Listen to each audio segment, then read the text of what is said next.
मन की शांति शिक्षाप्रद कहानी। एक गांव में एक साधु रहने आया। साधु ने कठोर तपस्या कर कई सीढ़ियां हासिल की थी, इसीलिए साधु जल्दी ही इस गांव में और आजू बाजू के गांवों में प्रसिद्ध हो गया। इस गांव के पड़ोसी गांव में एक व्यापारी रहता था। व्यापारी धनवान बहुत था, इसीलिए उसके पास किसी भौतिक वस्तु की कोई कमी नहीं थी। लेकिन जैसा होता है, हर आदमी कुछ न कुछ कमी महसूस करता ही है। इस व्यापारी को भी मन से शांति नहीं थी। मन से शांति पाने के लिए व्यापारी कई तरह के नुस्खे आजमा चुका था, लेकिन किसी ने भी उसे सफलता नहीं मिली थी। गांव के लोगों से साधु के बारे में काफ़ी प्रशंसा सुनने के बाद व्यापारी ने तय किया कि वह इस साधु से जाकर मिलेगा और उनसे उसकी समस्या का समाधान मांगेगा। हो सकता है अपनी सीढ़ियों के बल पर वह उसे मन में शांति लाने में मदद करे। अगले दिन व्यापारी साधु जहाँ रहता था उस कुटिया के पास पहुँच गया।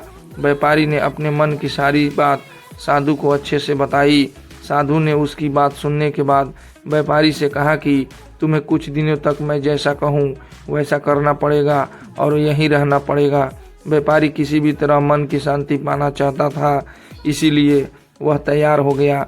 अगले दिन साधु ने व्यापारी से कहा कि आज के दिन तुम बाहर बैठोगे। साधु ने व्यापारी को एक जगह बताइए जहाँ पर उसे बैठना था।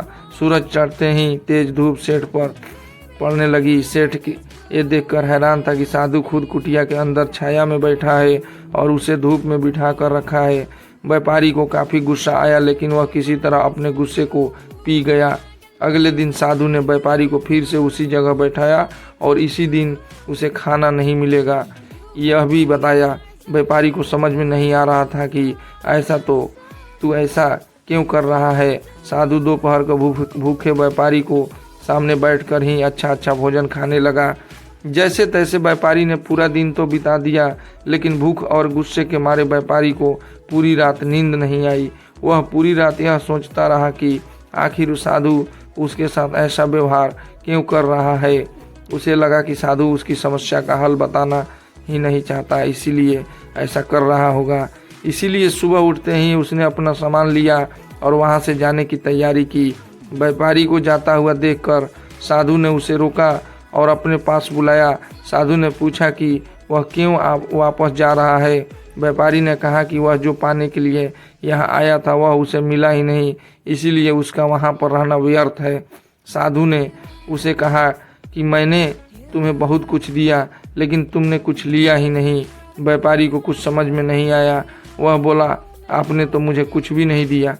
साधु ने कहा कि जब मैं तुम्हें धूप में बिठाकर खुद छाँव में बैठा, तब मेरे सर पर पड़ने वाली छाँव तुम्हारे किसी काम की नहीं है, यह तुम्हें समझ जाना चाहिए था।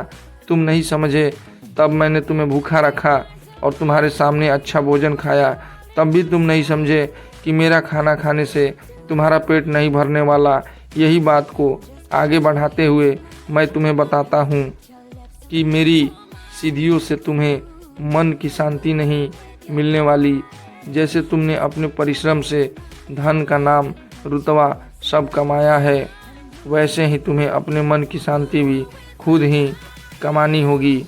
व्यापारी साधु की बात समझ गया और उसने साधु से कहा कि मैं यहाँ किसी ताबीज़ या किसी वस्तु को पाने की आशा से आया था, लेकिन आपने मुझे उससे भी कीमती चीज़ दे दी। उसने साधु को धन्यवाद किया और खुशी खुशी अपने घर वापस लौट गया। दोस्तों, हमारे जीवन की परेशानियां हम ही हल कर सकते हैं। हाँ, किसी और से हम उन्हें हल करने का रास्ता ज़रूर जान सकते हैं, लेकिन कोई और व्यक्ति उन्हें हमारे लिए कभी हल नहीं कर सकता।